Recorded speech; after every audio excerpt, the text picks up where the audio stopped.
सर्वांना नमस्कार। आपण धाराशिव जिल्हा प्रशासन आणि उत्स्फूर्त लोकप्रतिसादातून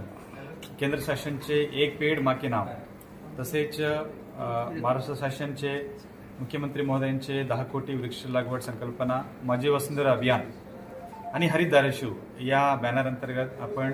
धाराशिव जिल्ह्यामध्ये यंदा या सीझनमध्ये एकूण आपण 40 लाख वृक्ष लागवड आपण करणार आहोत आणि त्या मोहीम अंतर्गत आपण एकच दिवशी म्हणजे 19 जुलै 2025 या दिवशी आपण आपल्या जिल्ह्याचे सन्माननीय पालकमंत्री महोदय श्री प्रताप सरनाईक साहेबांचे मार्गदर्शनाखाली सर्व सन्माननीय लोकप्रतिनिधी खासदार महोदय आमदार महोदय सर्व प्रतिष्ठित नागरिक आणि मीडिया सर्वांच्या सहकार्याने आपण एकच दिवशी 15 लाख वृक्ष लागवडची संकल्पना मोहीम आपण राबवत आहोत। याच्यामध्ये ऑलमोस्ट 250 ग्रामपंचायतची सहभाग आहे, सगळे 10 नगरपालिका नगरपंचायतची सहभाग आहे आणि याच्यामध्ये वन विभाग, पाटबंधारे विभाग, जिल्हा परिषद, कृषी विभाग,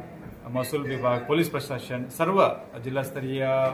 विभाग आहे, यंत्रणा आहे, अधिकारी आहे, याच्यामध्ये सामील होणार आहे। आणि आपण जास्तीत जास्त नागरिकांना आवाहन केलेली आहे की आपण 19 जुलैला आपण सगळ्यांनी आपल्या कुटुंब समेत परिवार समेत एक पेड माँ के नाम